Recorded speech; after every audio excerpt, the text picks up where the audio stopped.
Welcome back once again to the Imaginary Gallery. This is TJ, your host. We're still digging deeper into that narcissist's bag of tricks. Still referencing Without Conscience by Robert Hare PhD. Tonight I'll be covering two parts. The first, early behavior problems. The second, adult antisocial behavior. Early behavioral problems. Dr. Hare tells us that most of these creatures begin to show serious behavioral problems at very early ages, which may include persistent lying, cheating, theft, arson, truancy, class disruption, substance abuse, vandalism, violence, bullying, running away, and precocious sexuality, because many children exhibit some of these behaviors at one time or another, especially those kids that are raised in the violent neighborhoods or in disrupted or abusive families. It's important to emphasize that the creature's history of such behaviors is more extensive and serious than that of most others, even when compared to those of siblings and friends raised in very similar settings. An example of the creature child is one who comes from an otherwise well-adjusted family and starts to steal, take drugs, cut out of school, and have love-making session experiences by the age of 10 or 12. Early cruelty to animals is another sign of a serious emotional or behavioral problem. Milwaukee serial killer Jeffrey Dahmer, for example, stunned classmates and neighbors by leaving a trail of grim clues to his preoccupations. The head of a dog impaled on a stick, frogs and cats staked to trees, and a group of animal skeletons kept as some kind of a collection. Adult creatures usually describe their childhood cruelty to animals as just ordinary, regular events, matter of fact, even enjoyable. A man who scored really high on their psychopathy checklist chuckled as he told them that when he was 10 or 11, he shot an irritating mutt with a pellet gun. I shot him in the ass, and he cried and crawled around a while and died. Another subject serving time for fraud told them that as a child he would put a noose around the neck of a kitty cat, tie the other end of the string to the tip of a pole, and bat the cat around the pole with a tennis racket. He said that his sister raised puppies and he would kill the ones that she didn't want to keep.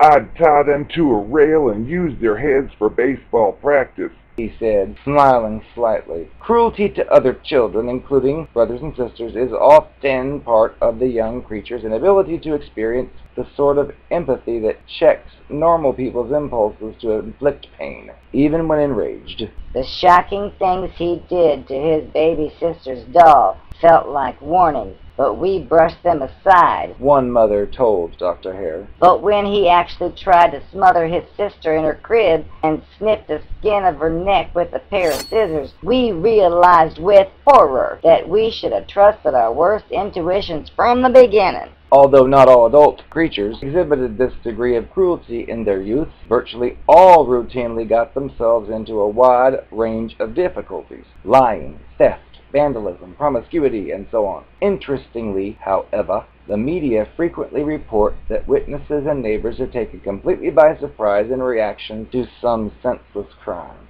I just can't believe he was capable of doing a thing like that. There were absolutely no hint he'd ever do that. Reactions of this kind reflect not only the creature's power to manipulate others' impressions of themselves, but the witness's ignorance of their earlier history.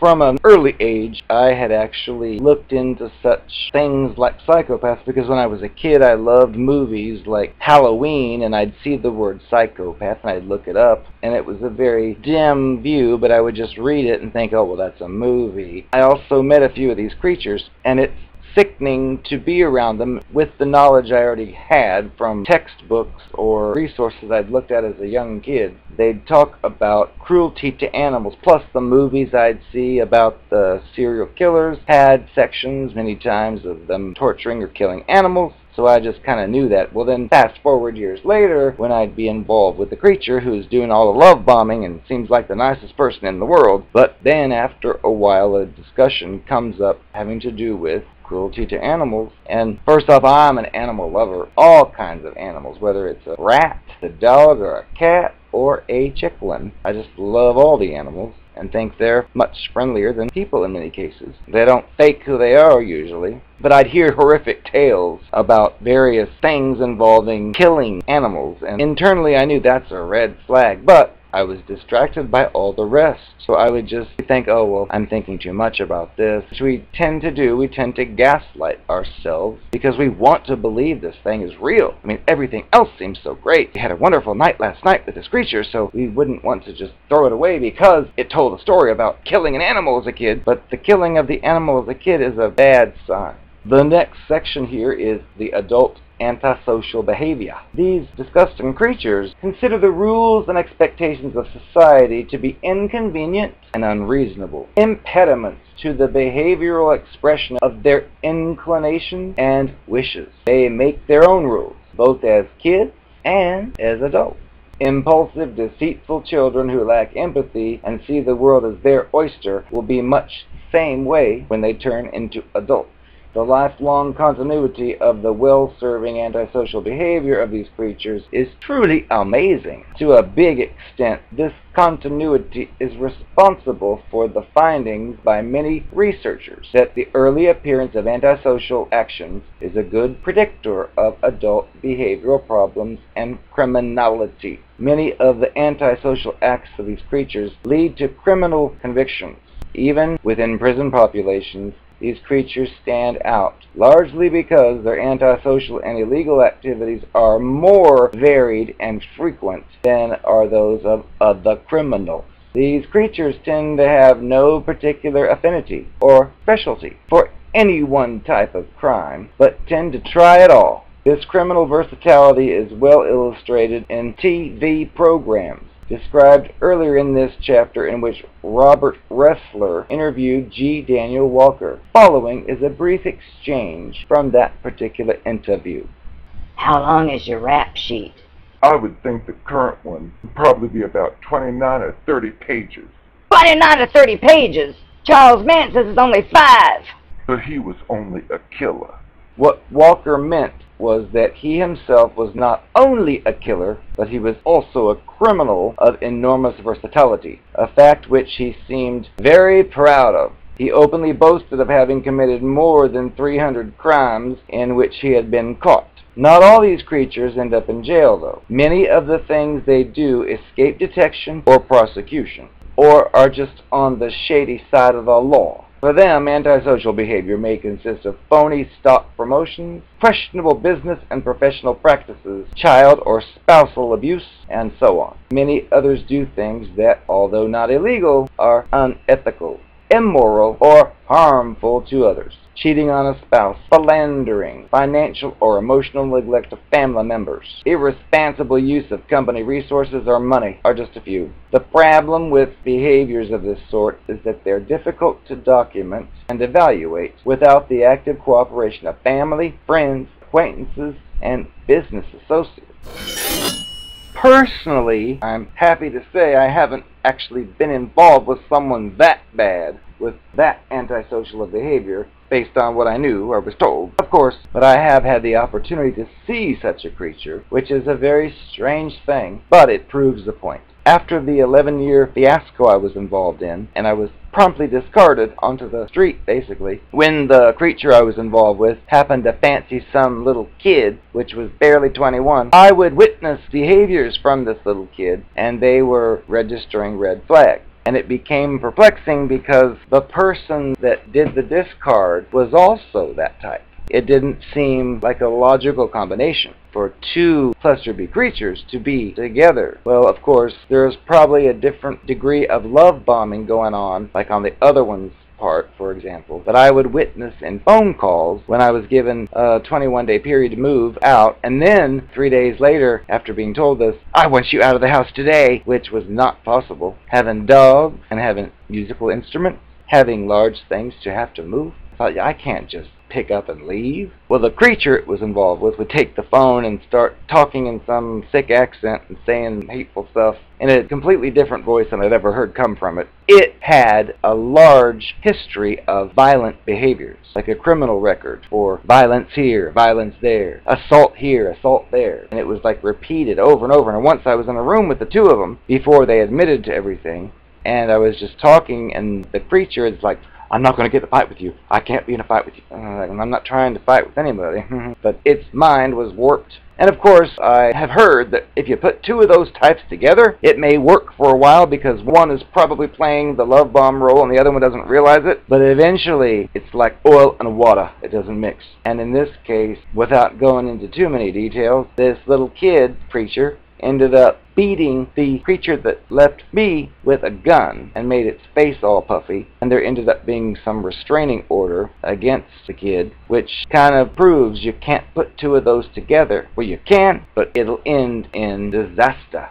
Imagine two creatures like that who are entitled, pitted up against each other. Sure, one might pretend to go along with things for a while, but it's only a matter of time before that inner creature comes out, and then you've got a battle. You've got a clash of the titans.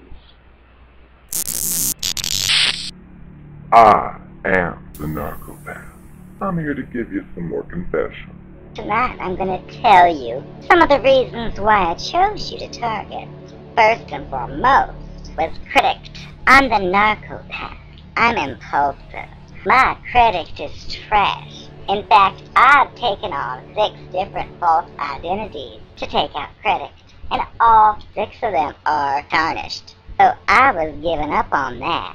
I'm impulsive. If I want something, I'm going to get it. And if I've got a credit card of plastic that's going to give it to me, well, I'm going to take it. When the bill comes, I'm going to think, well, what's that about? And I'm going to throw it in the trash. The point is instant gratification. I got what I wanted, just like with you. I got what I wanted. I've lived a life of doing this, and it's caught up with me as far as my history goes. So when we first dated, one of the first things I did was I snuck into your computer. I watched you when you get your cash advances out when you didn't think I was looking. I got your pen, and I figured a lot of people use the same pen for everything, and I worked it out, and I got into your computer system, and I opened up your bank account website, and I saw the fortunes you had.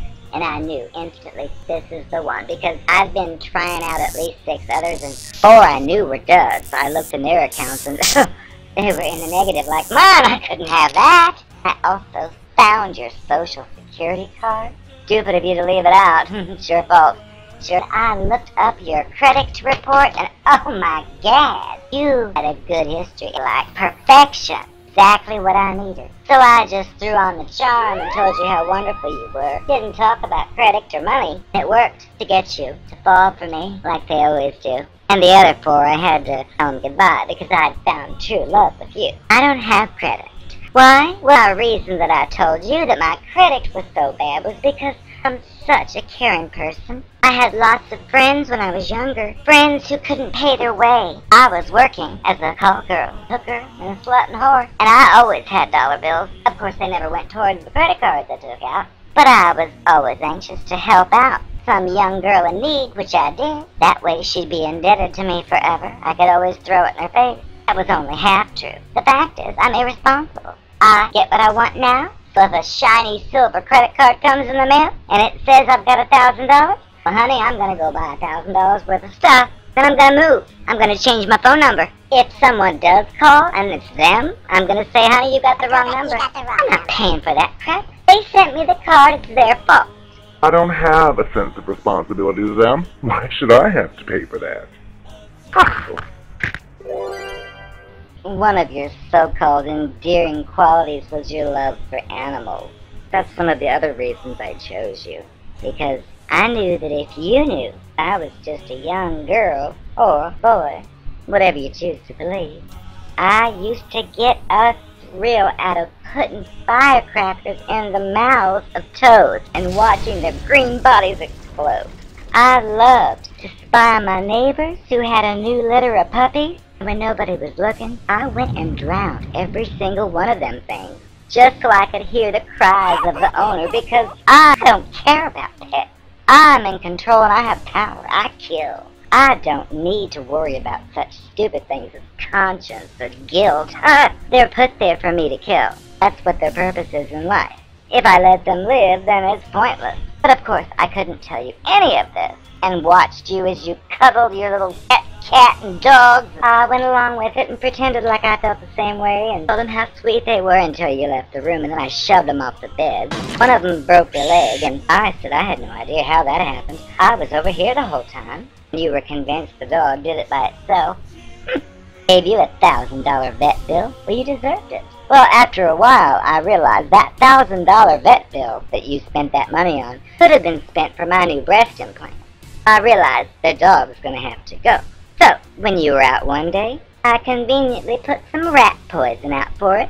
I smeared some peanut butter on it. I said, here, little doggy, which it looked the other way because it must have known I was trying to do. Animals seem to have that sense around me. I don't know what it is, but they can just tell. They must think I'm evil or something. But regardless, I hid another poison one under the bed. Evidently, the little dog found it because it was poisoned and dead. I figured, you're not going to waste that $1,000 on that dog. That $1,000 needs to go for me. Of course, I pretended to be all upset about it. I know it's probably hard for you to hear this now, but I'm doing confession. I needed your money. The dog didn't. Who cares if the dog was around years before I was? Once I step in, that's all that matters. You didn't need to be wasting money on a pet. The only thing you needed to waste your money on was me.